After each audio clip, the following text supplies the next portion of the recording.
Hi Leo, this is Tisch Aitken, and this is your monthly astrological report for the month of September 2022.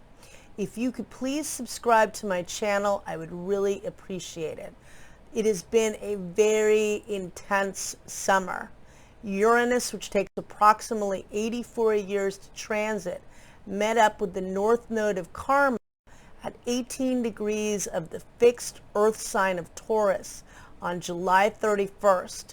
The last time they met up in the sky, Uranus was in Taurus, and it met up with the South Node in Taurus in January of 1939. So that is not very often. And for you, this unusual pairing occurred in your house of career and life direction.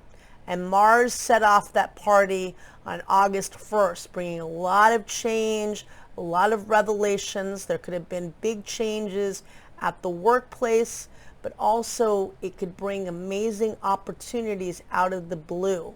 Uranus has been transiting in your house of career and life direction on and off since May 15th of 2018. So a lot of change in your overall life direction, not just professionally, but in where you're headed. And Uranus does want you to change. It wants you to reinvent yourself and break free from things that are keeping you from being innovative and inventive. But it definitely can raise your anxiety. It can be very impulsive energy and very erratic. And we've all been experiencing that. And then, Uranus did retrograde on August 24th. You feel that build up 5 days before, 5 days after. It can bring earthquakes, literal and metaphoric, and a lot of very zany news stories and very erratic events. So that energy was strong in August, but the North Node of Karma is still traveling closely with Uranus. So bringing you cosmic invitations for something exciting and new, but also, it can be jarring in the process of breaking through to something new. And then we have a retrograde tone to this month.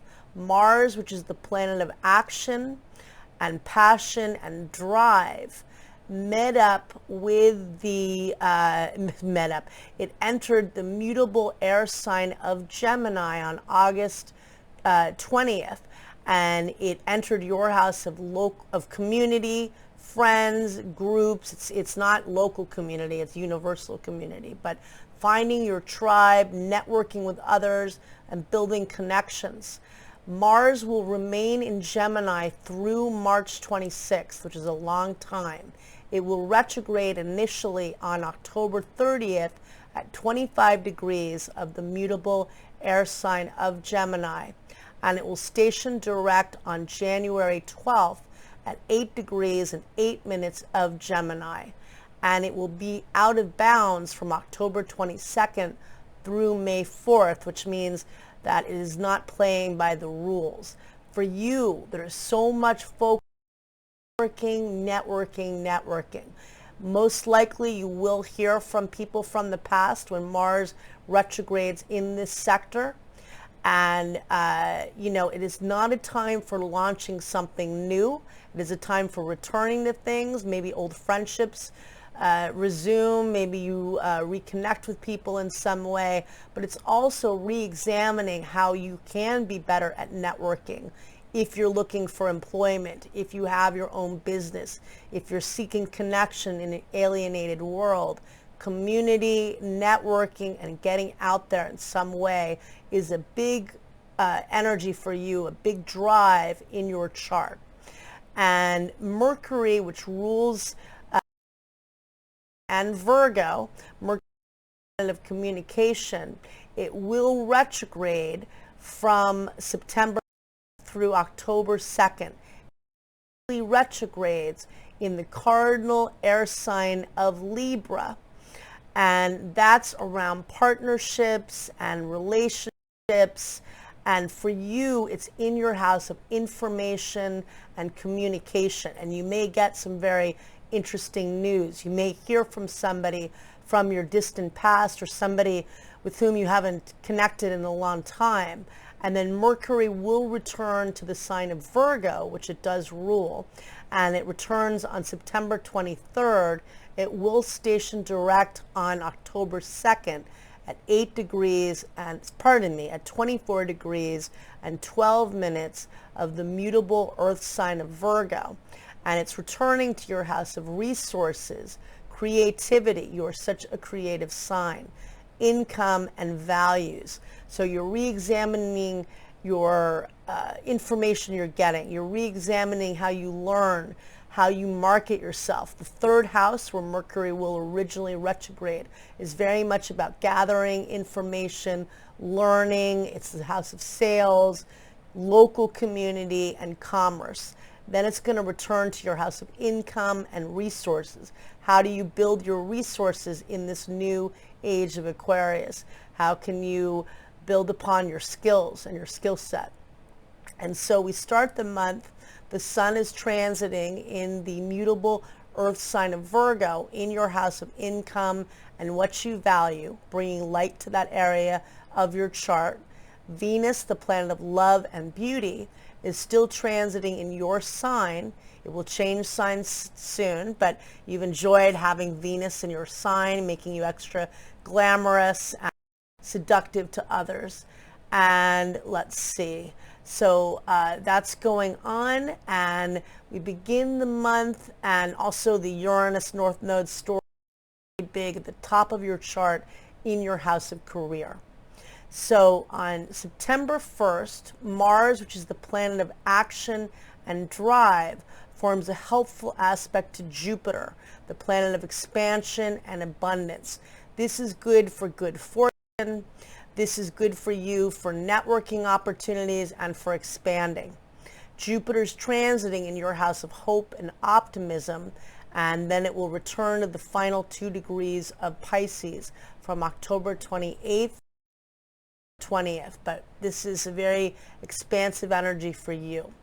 On September 4th or September 5th, depending on where you live, Venus leaves your sign and enters the mutable earth sign of Virgo, where it will be through September 20th. Venus is technically in its fall position in Virgo, as it's exalted in the opposite sign of Pisces, but it's good for being detail-oriented and getting things done. And it's transiting in your house of money and income. How can you be more creative in earning money? This also helps to bring you financial opportunities. On September 9th, Mercury officially retrogrades at 8 degrees and 55 minutes of Libra in your house of information and local community and marketing. And so again, we feel the energy a few days before and a few days after. Mercury technically entered its shadow on August 21st when it got to 24 degrees of Virgo. So again, we're all figuring out the story we've been working with since the end of August. And for you, again, you probably hear from people from a long time ago. On September 10th, there is a full moon that takes place at 5:59 a.m. Eastern Daylight Time at 17 degrees and 41 minutes of the mutable water sign of Pisces. And this full moon occurs in your house of financial partnerships. It's the house of death and loss, and it's also the house of psychological issues and healing and empowerment.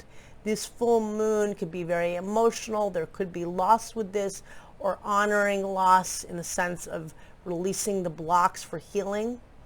And it is a very sensitive sign, so that's a heavy full moon for all, and it's in a heavy sign, a heavy house for you, but it's about releasing in order to go forward.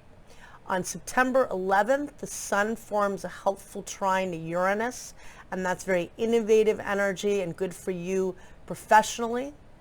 And then on September 16th, Venus, the planet of love and beauty, forms what's known as a square to Mars, and that's when two planets are 90 degrees apart. That can be sexy energy, but it can also be challenging For you, that could be difficult with friends, or it could be difficult with financial situations. And then the sun opposes Neptune, and that could be draining energy. That could be challenging in financial situations for you, and just feeling drained by people perhaps. And then on September 17th, the moon enters the mutable air sign of Gemini, and that's social energy that's in your house of friends and groups. And then on September 18th, Mercury, the planet of communication, opposed Jupiter, and that's not a negative thing. It could be a lot of activity, a lot of socializing. For you, that's very likely with where it's happening, in your house of local community and friends. And then the sun trines Pluto, and that's very empowering energy. It's romantic. It's very creative energy too for you. So that's a positive thing, and healing energy. And then on September 19th, Venus forms a beautiful trine to Uranus, and that's when two planets are 120 degrees apart. It's a very lucky flow of energy, very inventive and creative, could bring out of the blue financial opportunities for you and professional opportunities. Exciting. On September 22nd, it is the fall equinox in the northern hemisphere and the spring equinox in the southern hemisphere. And that is one of two times when the sun is exactly above the equator, equal day and equal night, and we honor the energy of the season ahead. I cast the chart for Washington, D.C. The chart has Taurus rising, which means that Venus rules the chart. Venus is technically in its fall position in Virgo, meaning that there's a lot of hard work to do, but it's in the house of creativity and love. The Sun and Mercury are both conjunct at the world point, and this is also positive for being creative and coming from a place of love. They are in the house of love, and they oppose Jupiter in the house of dreams and imagination, opening up your heart and empathy and love. And even with the North Node in Taurus, it's about creating something of value. And the nodes of fate are at the world point. Anything at 15 degrees of the fixed signs is at the world axis and hits every one of us. And the fixed signs are Taurus, Leo, Scorpio, and Aquarius. So the nodes of fate are saying, you know, with the North Node conjunct Uranus, break free from what is uncomfortable and break free from your comfort zone and be uncomfortable, I guess, to really engender something new in your life, something magical, and take risks in a time that we don't really have a lot of choice. You got to kind of move ahead and leave a legacy of love and value. I think that's really important. And then on September 23rd, the sun meets up with Mercury. That's good for planning, good for you for socializing. And then Mercury returns to the sign of Virgo, re-entering your house of income, reassessing your money and your finances. That's also a big deal for you. And then on September 24th, Venus opposes Neptune. That could bring challenges with financial partnerships that might be a little bit confusing with that at that point. On September 25th, there's a new moon that takes place at 5:55 p.m. Eastern Daylight Time. This new moon occurs at 2 degrees and 49 minutes of the cardinal air sign of Libra. The new moon is always a time to plant new seeds and set intentions. It's in your house of thoughts and ideas, so be very specific on what you want to magnetize in your life. Venus, which rules the sign of Libra, forms a beautiful angle to Pluto, the planet of empowerment. Excellent for up-leveling your finances, and excellent for doing healing work, and also good for healing your health and your habits, so that's excellent. On September 26th, Venus meets up with Mercury. That's very creative energy, and the sun opposes Jupiter, and that is not a negative energy. That's just a lot going on, and I feel a lot of information, good for promotion for you, good for publicizing yourself, and good for tapping into optimism. And on September 27th, Mercury, which is the planet of communication, forms an excellent aspect to Pluto, which is really good for you for work and financial opportunities and feeling very empowered in your thinking. And Mars, which is the planet of action, forms a helpful aspect to Saturn, which is the planet of structure, helping you to structure what you're trying to achieve. For you, that's good for relationships and networking. And that energy also resonates on September 28th, depending on where you live. On September 29th, Venus changes signs and enters the cardinal air sign of Libra, where it will be through October 23rd, transiting in your house of local community, networking, and communication. Excellent for meeting people if you're single, excellent for promoting yourself professionally and being creative in your communication. I wish you a lot of luck, Leo. Thank you very much.